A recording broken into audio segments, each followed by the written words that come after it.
Today we're going to continue on talking, as we have, about things in the book of Genesis. And we did this with looking at First Corinthians 15, verse 46. It said, "Howbeit that was not first which is spiritual, but that which is natural, and afterwards that which is spiritual." And what this is saying here is that first comes the natural and then the spiritual. And we're looking in the book of Genesis because, as I said once before, I think the book of Genesis is one book in the Bible that probably talks about Christ as much or more than any other book. But it's talked about Christ in a way that it's given an example with natural things that we'll see as spiritual. And as part of this, we talked about Eve. And we said, here's Eve. She was in the garden. We know the story about how she saw the forbidden fruit. And she said, oh, that looks good to the eyes. And it looks like it'd be good food. And it's able to make one wise. And we talked about how that compares with 1 John 2, verse 16, where it talks about lust of the eyes. You look at something and oh, that looks good. And in studying about these things, we said lust of the eyes can be something where, hey, that looks really nice, where it causes you to do something sinful. Or it could be the other way. You look at something with scorn or disdain, and when you shouldn't. And so this comes under the category of lust of the eyes. Lust of the flesh would be something that appeals to you physically, whether it be food or anything that would appeal to your lust. And then pride of life, maybe an idea, I'm better than you. You know, this could make me somebody. So these things came into play when Eve ate of the fruit. And we contrast that with Abraham, that we've also talked about. Abraham was loved by God, his friend to God, and God made promises to him, said, hey, I'm going to make of you a great nation. Your descendants are going to be as numerous as the sands along the shore, seashore. And he says, I'm going to give you inheritance, this land that you're going through that you don't own. He says, I'm going to give this to you. It's going to be an inheritance for you and your descendants. And through your seed, all nations shall be blessed. And so the contrast here between Eve and Abraham is that the things that Eve represent, they're sin, right? She sinned. Whereas Abraham, here's a promise from God to Abraham. And so we're contrasting these things. And in doing so, we're looking back at these stories in the book of Genesis. And we all know these stories. We learned many of them as a kid, and we looked at some people already. We see where, first off, Adam and Jesus are contrasted against each other. We see that in the New Testament. But then we talked about Ishmael and Isaac. Abraham didn't have any descendants, although he'd been promised that your descendants would be a great nation. And we looked at Ishmael, the firstborn by the handmaiden Hagar, as opposed to Isaac, that took a special action from God for even to have children when Abraham was 100 years old and Sarah was 90. And so, whereas Ishmael, being born first, especially back at that time, got all the benefits, no, it was through Isaac that the promise was to come. And then we talked about Esau and Jacob last week. So here's Esau, he's the oldest, and Jacob is, younger. They were twins, but Jacob's the younger one. So Esau has the birthright, but he comes in, he's been out, and he's hungry, and he sells his birthright to Jacob. And later, when he realizes what he's done, he's mad, he's going to kill Jacob, and so we think he's going to do something bad, so Jacob runs away. We talked about Jacob. We learned about Jacob when we were a kid and we're in Sunday school, and we learned a story about Jacob's ladder, and we talked about this, where he had a dream and he saw angels ascending and descending from heaven. The word angel just means messenger, so he was basically dreaming about communication between earth and heaven. But there's another story, just real quick, I want to mention about Jacob.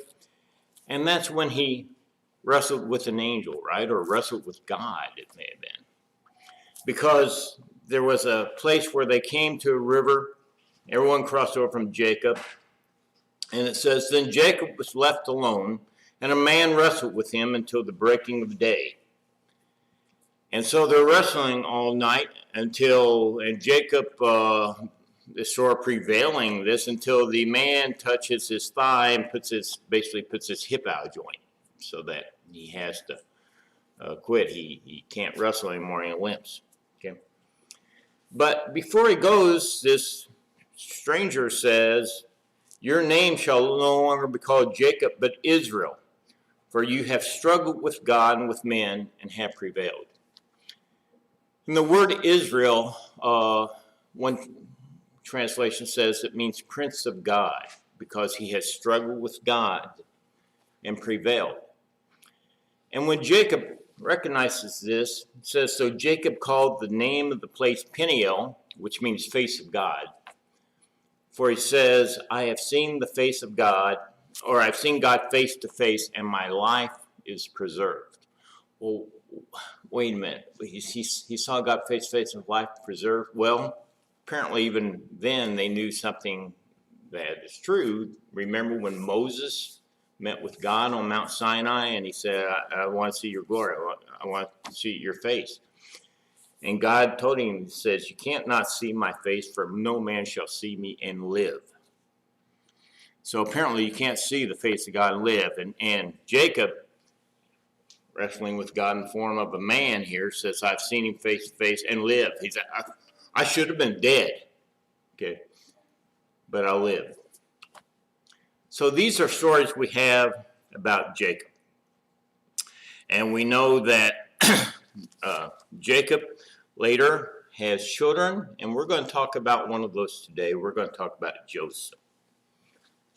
And Joseph is another person that we learn about, when we're kids. And before we get there, though, the way Joseph came about is Jacob. He's left home because he's afraid of Esau. He goes to his uncle's place, Laban. And his uncle has two daughters, Leah and Rachel. Leah's the older one, Rachel's younger. And Jacob falls in love with Rachel.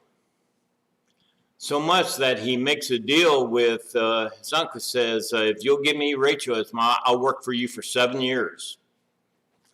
That's a long time. Okay. And so he does so. He works for Rachel for 7 years. But then when it comes time for him to get married, the uncle tricks him. And instead of Rachel, he finds out he marries Leah. I guess they must have worn veils and stuff back at that time. So he marries Leah. And the next morning he finds out his mistake and he complains. And the uncle says, well, we can't, it's wrong to give the younger daughter before the older one. Leah's firstborn, And he says, fulfill her week, and then I'll give you Rachel, but you can work for 7 more years for me for that. So that's what he does. And I find it curious, he says, fulfill her week. So Jacob does that, fulfills, the obligation to Leah. And then apparently he's given Rachel his wife also, but he has to work another 7 years. So he does so. He ends up taking 2 more wives, who were probably handmaidens also. Has 12 sons. 12 sons. People, I grew up, there were 4 boys in my family. And when people hear that, they go, oh, your mother must be an angel. Well, figure 12 sons. But one of those sons, and one only, was from Rachel. And in Genesis 37, it says, now Israel, that's Jacob, right? Now called Israel. Now Israel loved Joseph more than all his children because he was the son of his old age. And he made him a coat of many colors. And when his brethren saw that their father loved him more than all his brethren, they hated him and could not speak peaceably unto him. And so this is a favorite childhood story, right? Joseph and his coat of many colors, or some translations say coat of many parts, gave him a fancy jacket. And this was back at a time when if you had one change of clothes, you were you were doing well. So it gives him this coat of many colors, and the brothers are jealous. They have pride. And why is he getting this special treatment and we aren't? And since they hated him, they couldn't even hardly talk to him. They hated him so much. And then Joseph, being a young man, we can work backwards to see most likely he's probably 15 or so at this time, maybe. And Joseph, he said to him, please hear this dream which I've dreamed. There we were binding sheaves in the field. So they're taking the wheat, and they're gathering them together and tying them and setting them there to dry out. Then behold, my sheaf arose and also stood upright, and indeed your sheaves stood all around and bowed down to my sheaf. And his brother said to him, shall you indeed reign over us, or shall you have dominion over us? So they hated him even the more for his dreams and for his words. So we get this picture here. Joseph has this dream. He says, I made my sheaf, and here's mine, yours there, and all yours bow down to mine. And they understand what he's saying. He said, he's superior to them. And they're going to bow down to him, and makes them even more mad. Okay. Says, so you're going to rule over us, you're going to have dominion over us. They hated him even more. Well, Joseph dreams in our dream. This boy just doesn't learn, does he? It says, then he dreamed still another dream, told it to his brothers and said, look, I have dreamed another dream, and this time the sun, the moon, and the 11 stars bow down to me. So now he tells it to his father, and his father understands. So now you're saying not only your 11 brothers, but me and your mom bow down to you too. Okay. So the brothers, see that? They hate him. They can't stand him. He's a half-brother to them. Okay. And so they go off. They're tending to the flocks. And apparently Jacob was a rich man. We see that when he gave gifts to Esau. He was in the standard back at the time, which was by how many cattle and camels and sheep you owned or something. He was a rich man. And so the brothers are out in the field with the flocks. And Jacob, or Israel, sends Joseph to check on him. Says, you go check on him. So Joseph goes to this one spot, and they're not there. And he talks to the guy, and the guy says, oh, I heard they were going to take the flocks over by Dothan. So goes over Dothan. So Joseph heads over there. And they see him coming. And Genesis 37 says, now when they saw him afar off, even before he came near to them, they conspired against him to kill him. This is how much they hated Joseph. They planned to kill him. They see him coming, and hey, we're out of range of our father. He can't see what's going on. They planned to kill him. But Reuben, the oldest one, he realizes what his father's affection for him, I think. And he says, no. He says, don't kill him. Don't kill him. And it says that Reuben planned to get him out later and get him back to his father to save him. Okay. But he says, don't kill him. So they take him, they throw him in a pit. So he's in this pit, and what are they going to do with him? Well, they've already mistreated him, right? They can't let him go back to their father. So Judah comes up with an idea, let's sell him. And so they saw some Midianite traders pass by, and says they passed by, so the brothers pulled Joseph up and lifted him out of the pit. and sold him to the Ishmaelites, which is the same as the Midianites, the Ishmaelites, for 20 pieces of silver, and they took Joseph to Egypt. So here they sold him to the who? The Ishmaelites. The descendants of Ishmael, who lived down in the land of Midian. Okay. So they sold him to the Ishmaelites, and they take him to Egypt, and they sell him. Okay. Meanwhile, the brothers took Joseph's coat, killed a kid of the goats, and dipped the coat in the blood. And they, excuse me, and they sent the coat of many colors, and they brought it to their father and said, "This have we found, and know not whether it be your son's coat or not." And he knew it and said, "It's my son's coat, an evil beast has devoured him." Joseph is without doubt rent in pieces. Joseph's dead. Some beast killed him. Okay. And so he mourns Joseph, he weeps. Joseph's dead. But he wasn't dead. He'd been taken down to Egypt. And there the Ishmaelites sold him to a captain of the guard named Potiphar. So now he is a slave in Egypt. Potiphar's servant. Okay. And it says that Joseph was young and he was good looking. And so he'd been with Potiphar a while. Potiphar, he prospered under Potiphar. Potiphar put him in charge of all his stuff so that Joseph took care of everything. He was quite the businessman, apparently. But Potiphar's wife had eyes on him, and she tried to seduce him.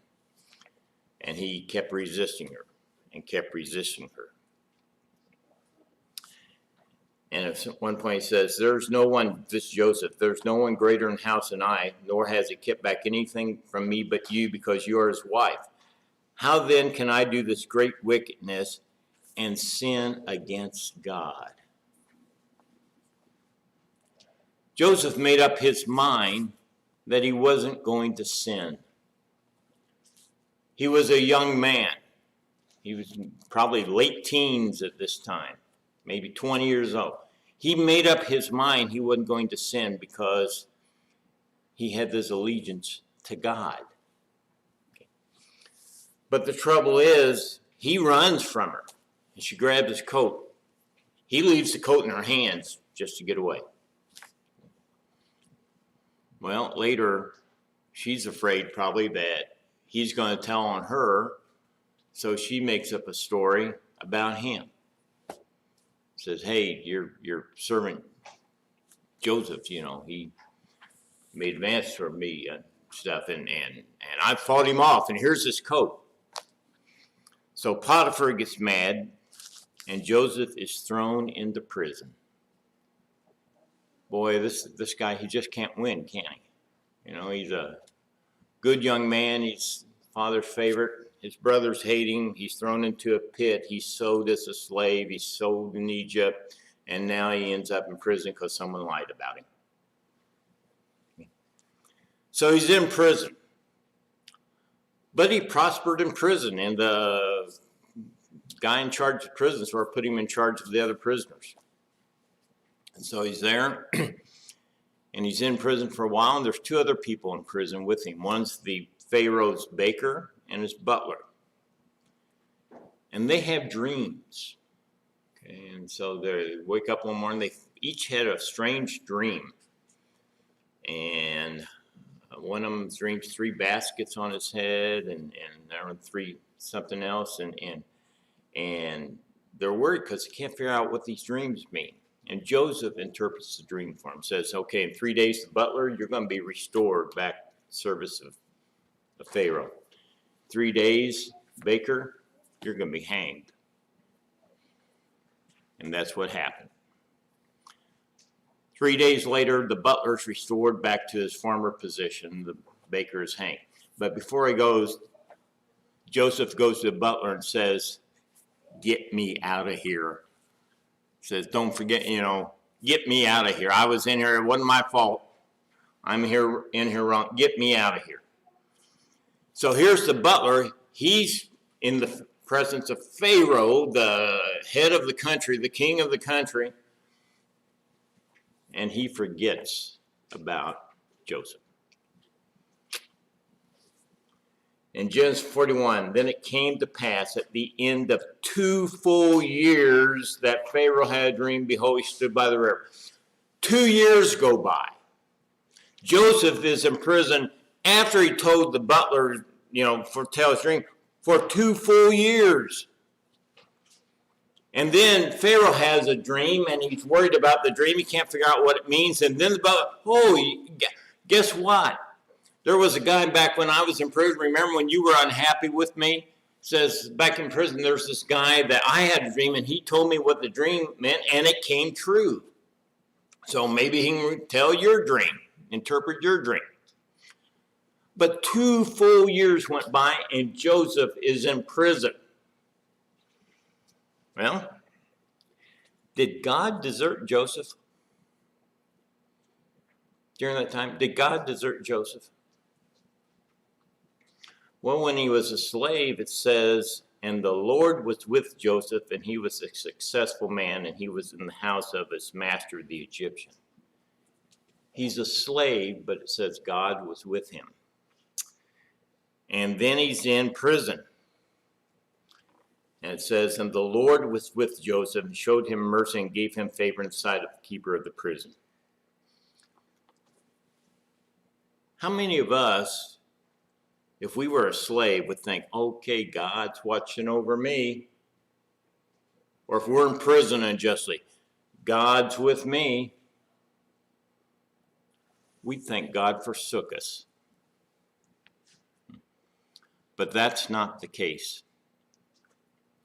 And sometimes we think something bad happens. God, why did you give up on me? God didn't give up on us. God is with us, just like he was with Joseph. And he did not forsake him. So now Joseph goes before Pharaoh. Pharaoh tells him this dream. He says, this dream, he says, I stand by the river. Of course, this is the Nile River. I stand by the river, and here comes these 7 fat cows out of the river. And they're followed by 7 skinny ones, gone. And the skinny ones eat the fat ones. But after they eat them, they're just as skinny as they were before. Not only that, but I had another dream, and here I'm dreaming about grain, and here grain comes out, and there's 7 big heads of grain on the stalk. But then there's 7 small worthless ones, and the small ones eat the big ones, and they don't get any bigger. And it bothered Pharaoh because he dreamed basically the same dream twice. So Joseph tells him, well, actually they're both the same dream. And here's the interpretation that God is giving. It's not coming from me. God's giving the interpretation. And he said, the fat cows are years of plenty. There's going to be 7 years of plenty in the land. But they're going to be followed by 7 years of famine. The famine's going to be bad. And so that's dreaming, and that makes sense if you think about the dream. So what you need to do, you need to find someone who's knowledgeable, who's smart, and put him in charge of things and store up grain. Take 1/5 of the surplus each year, or of what you grow each year, store it away so that when the 7 bad years come, you guys got grain you can eat. So Pharaoh says, that's what I'll do. And he looks, who can be my vet? And he says, Joseph, there's no one here that's more smart about this than you. And he promotes him, makes him the number 2 person in the land of Egypt, only behind the Pharaoh. And so he goes from being, a slave, from being in prison, being the number 2 person in probably the most powerful nation in the world at that time. And so that's what Joseph does. He takes the years of plenty, he stores up grain, builds storehouses in all the cities. So the 7 years of famine start, and they have grain. And the famine's not just in Egypt, the famine is over all the area. and other countries are caught, so they don't have food. But they hear that there's food down in Egypt. And in Genesis 41, verse 57, it says, and all countries came into Egypt to Joseph for to buy corn, because that the famine was so sore in all lands. All countries came to Egypt to see Joseph, because they were starving, but because of Joseph, Egypt had food. So it wasn't just Egypt, it's all these countries. Do you remember the promise made to Abraham? In your seed, all nations of the earth shall be blessed.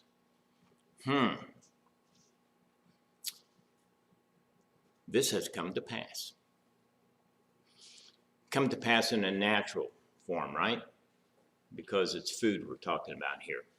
In your seed, all nations, and because of Joseph, who was what? Abraham's great-grandson, all nations of the earth are blessed.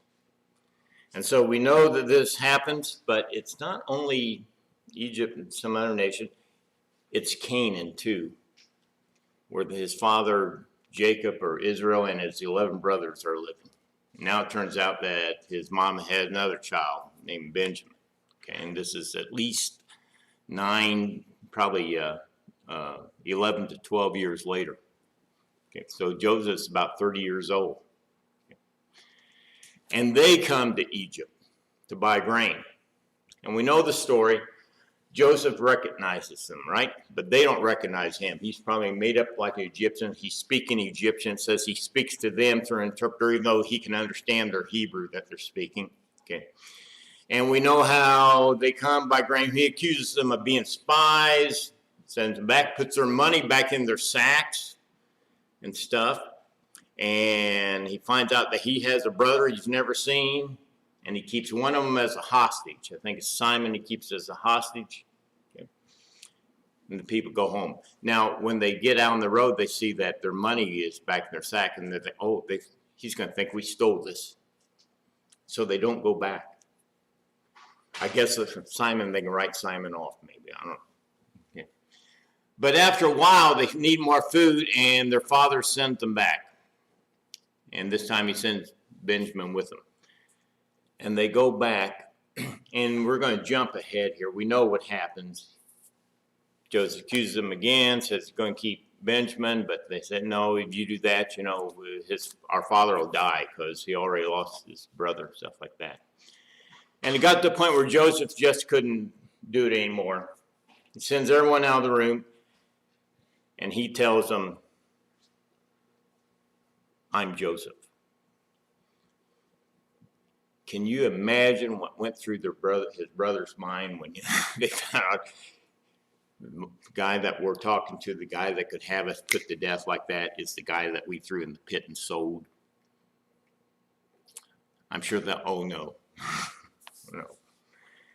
But in Genesis 45, 5-7, Joseph tells them, now be not grieved, nor angry with yourselves, that ye sold me hither. For God did send me before you to preserve life. For these 2 years hath the famine been in the land, and there are yet 5 years in which there shall be neither plowing nor harvest. And God sent me before you to preserve you a remnant in the earth, and to save you alive by a great deliverance. Joseph said, it wasn't you that sent me here, it was God. And God sent me to save you. To save you. And he does. And we know then how it goes on, how they go back and they say Joseph is alive, and Jacob there, first he can't hardly believe it. And he says, I'll go down and see my son before I die. So Jacob, or Israel, and all his descendants, and it says there's about 70 or so, more counting Joseph's kids, and they moved to Egypt. And so now we have Joseph we add to the list. Natural versus spiritual. And I put down Reuben here, even though Reuben just stands for his brothers here. Okay. Because Reuben was the oldest, he was firstborn. His brothers were all older than him. And they hated him and stuff, but yet this promise that was made to Abraham comes through Joseph. And so we have the natural versus the spiritual. And now I want to go back and look and see, and we ask, why are these stories in Genesis? You know, are they just something, okay, so the kids can learn, here's Joseph, oh, he has the dream, or not Joseph, but Jacob has the dream and sees the angels going up and down the ladder staircase, and here's Joseph, he has a coat of many colors, and here's these neat stories, right? They're more than just stories.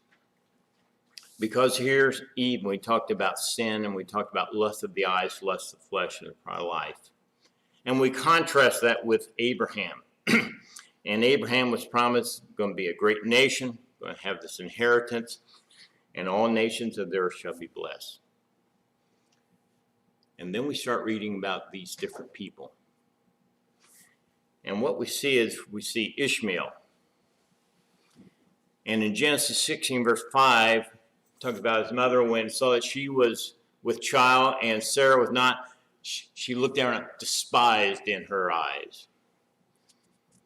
And later Ishmael even. Sarah saw the son of Hagar, mocking her like, yeah, looking like, yeah.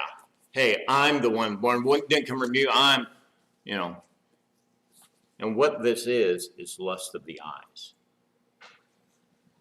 And so here we have a manifestation of the sin, lust of the eyes. And so Ishmael is representative of lust of the eyes. And then we have contrast him with Isaac. Isaac was the one of promise, right? Isaac was younger than Ishmael. And in Genesis 21:12, and God said to Abraham, in Isaac shall your seed be called, not through Ishmael, through Isaac, that's going to be born to you, and you're going to be 100 years old when he's born. Okay. And Isaac is where he gets the great nation. It's through Isaac that you're descended. All these descendants, as numerous as the sands of the sea, it's going to be through Isaac. That's the promise. It's going to be through him, not Ishmael. Ishmael is sin. Here's Isaac. And so Isaac represents a great nation. Okay. We go next. Here's Esau. And Genesis 25, Esau said, Jacob, please feed me with that same red stew, for I am weary. Esau was the oldest. He had the birthright. He's going to inherit everything. Okay. But he comes in, and because he's hungry, he sells it. It doesn't mean, you know, I'd rather have the food. And this is lust of the flesh. He'd rather feed his body. And so we see Esau over here representing lust of the flesh. Jacob, his brother, younger brother. Genesis 25:30. Then Jacob says, swear to me as of this day. So he swore to him and sold his birthright to Jacob. Guess who gets the inheritance? It's Jacob. Okay.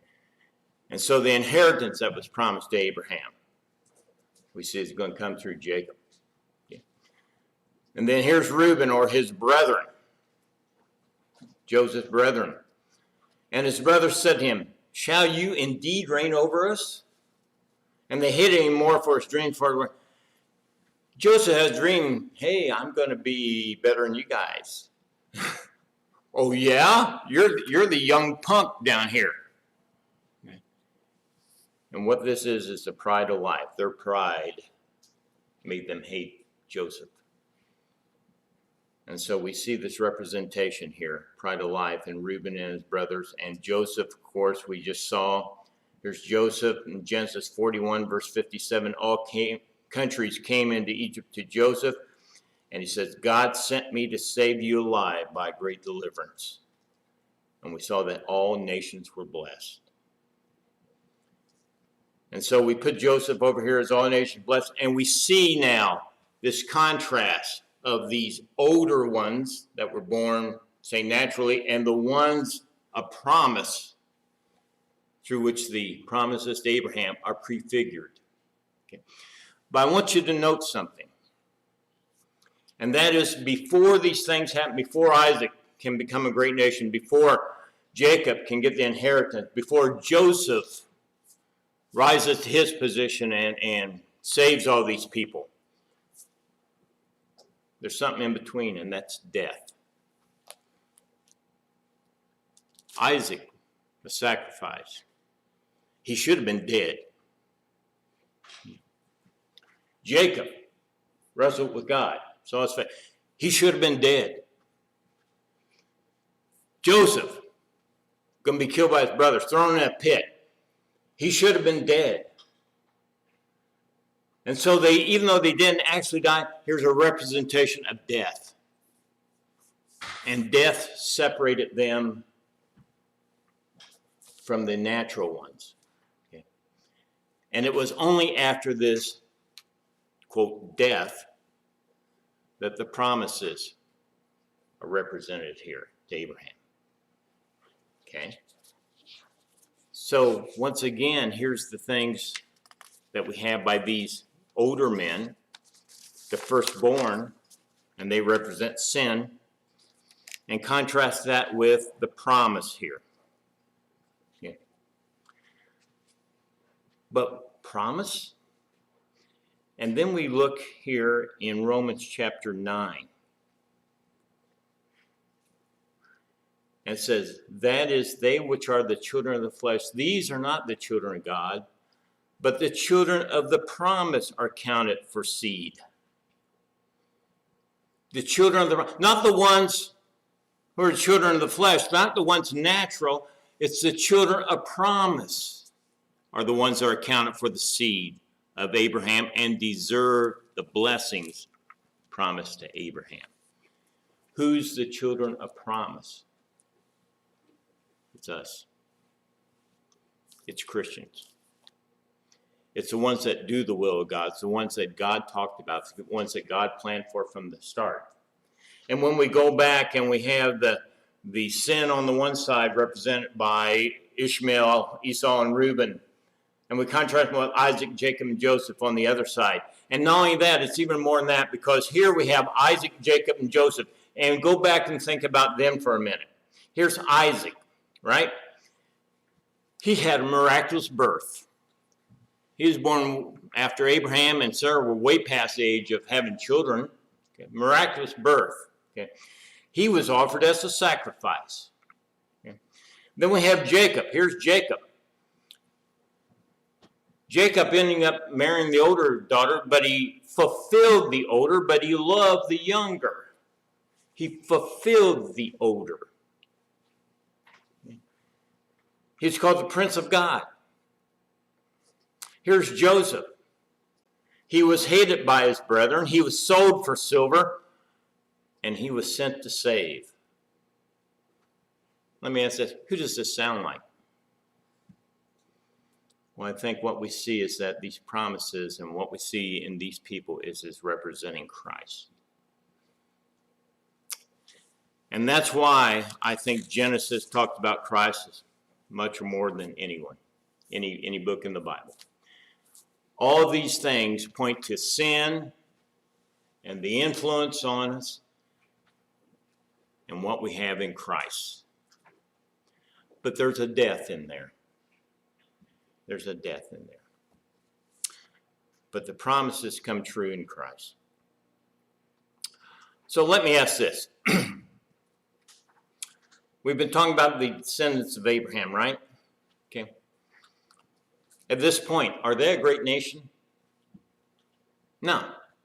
You know, there's like 75 of them or so, and they're down in Egypt. They're not a great nation. You know, we've got almost that many here today. Okay.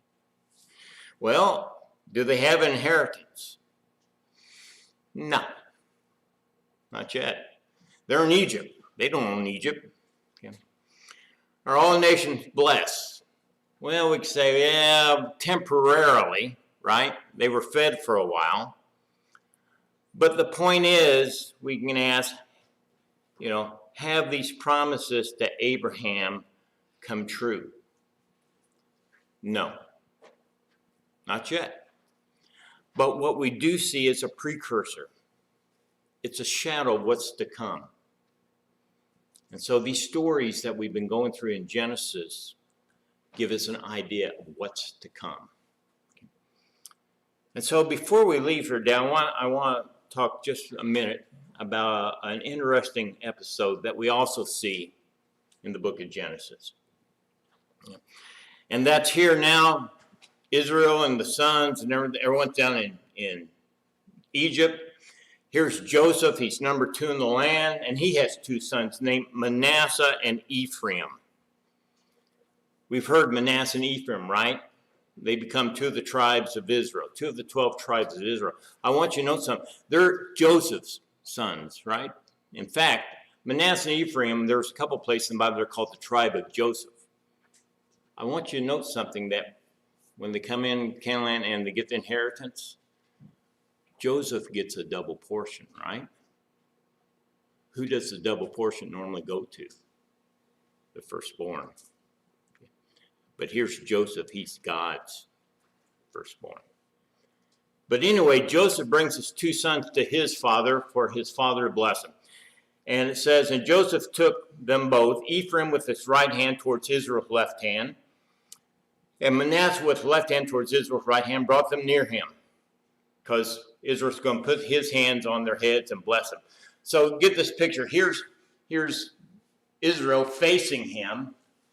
So Joseph brings the older one over here on his left and the younger one on his right, so that, Israel, his right hand will be on the older ones.